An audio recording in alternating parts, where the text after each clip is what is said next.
In this video, I'm going to rate 7 passive income ideas based on, firstly, how hard it is to get started, and secondly, how hard it is to maintain and make money from it. So whether you're working a 9 to 5 and want some passive income on the side, or you're looking to start a side hustle that you can scale, this will give you some ideas on different things you can explore. First way you can make passive income is through real estate. And there are 2 main ways you can do this. The first is by buying physical property and making money through rental income.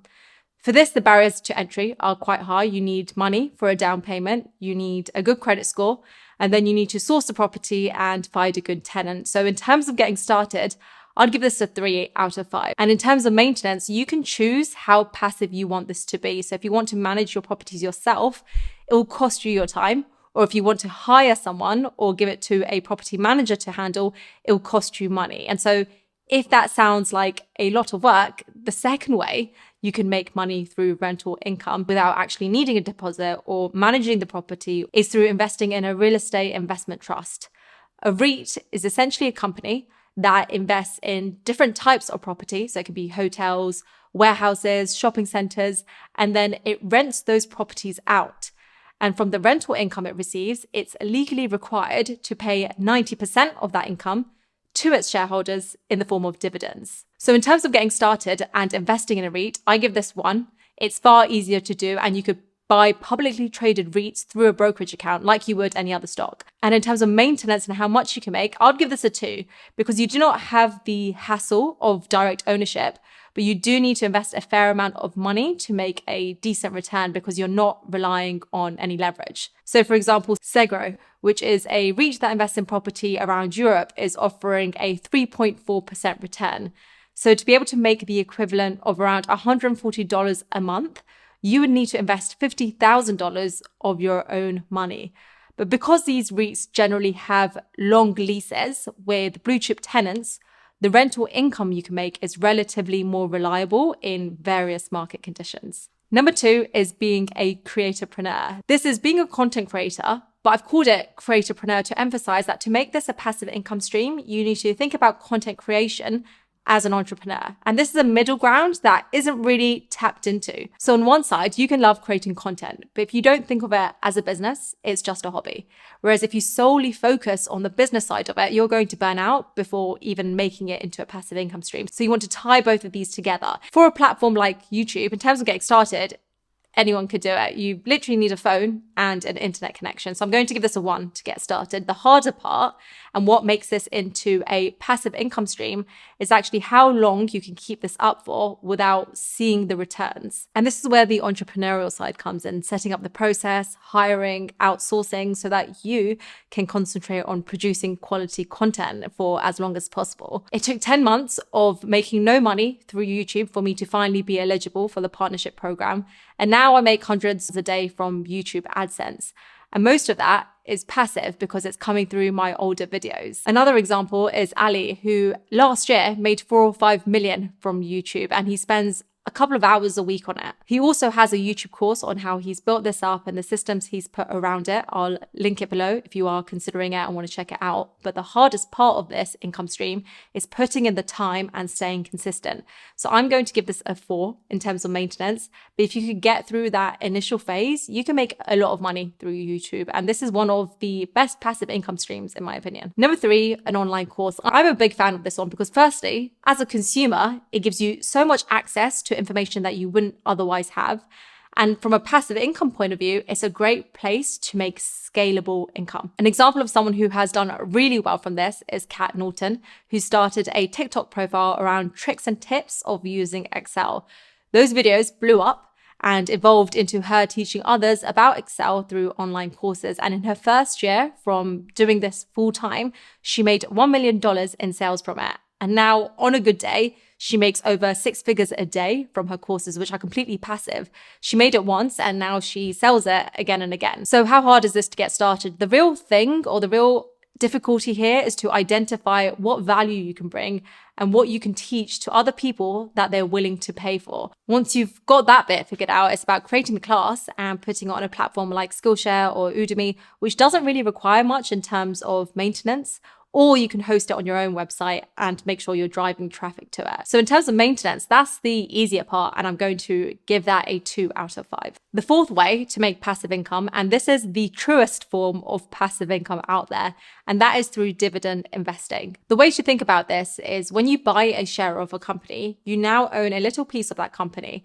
And so if it's paying dividends, that means they are taking part of their profits and giving you a percentage. In terms of getting started, I'll give this a 3 because buying individual stocks for the dividends requires a lot of research. If you don't want to be spending a lot of time reading through all the financial statements and the accounts, then a better way to make passive income through dividends is by investing in index funds. This is the path that I take, and it's a safer way to earn dividends than owning individual stocks because you're diversifying what you have exposure to. So instead of being focused on one company and its dividends, you now have pieces of lots of different companies that will pay dividends. In terms of getting started, I'll give this a 1. It's really easy to do. Set up a brokerage account, invest in index funds. But in terms of maintenance and making a lot of money through this, I'll give it a 3 because although you don't really need to do anything with your investments if it's in an index fund, to really reap the benefits, you do need to keep investing and also reinvest the dividends to buy more shares of those index funds. And then the real passive income will be through the appreciation and the capital gain side of it. The fifth way to make passive income is through selling digital products.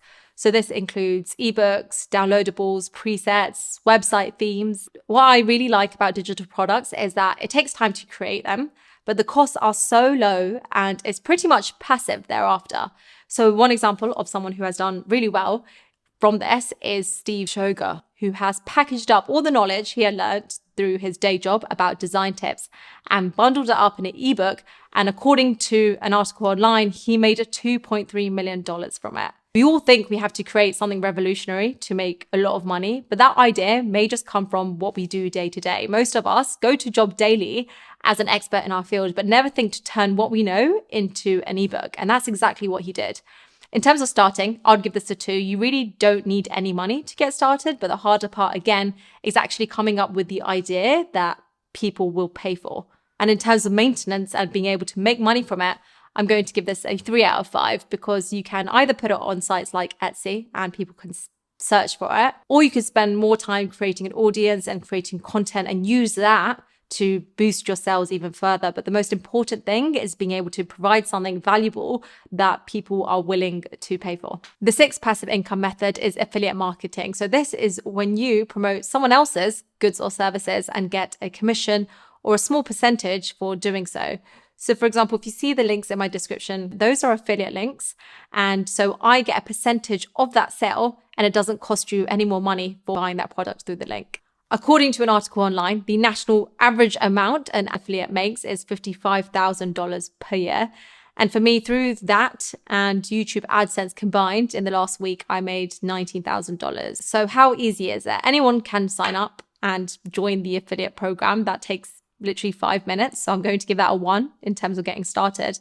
But the hard part here is actually driving traffic. So whilst I say I made X amount in a week, actually, it took me a year to build a platform and build an audience to get me in a place where I can make that passively. And so the affiliate side is almost a byproduct of the amount of work that you'd put in to grow that audience in the first place. And so to really scale and make this passive, you do need a lot of traffic. So you can put it on your social media website, your blog, your Twitter, and the amount you make from it is really dependent on how much you're putting in up front to grow those avenues. So with that said, in terms of maintenance, I'm going to give it a 4 because it is a lot of work to keep that traffic coming through organically. Finally, idea number 7 of this passive income stream video is productized service. This is a hybrid between a product and a service. Making money through a service is one of the easiest ways to make money, like editing videos or one-to-one coaching. But these are limited, they're capped because it requires you to trade time for money. So it's hard to scale, there's only one of you. So a productized service then is turning that service into a product and you're automating the process so that you can eventually take yourself out of the equation and that income can be made passive. So for example, one of my friends is a personal trainer and she used to, before the pandemic, do one-to-one classes and charged by the hour.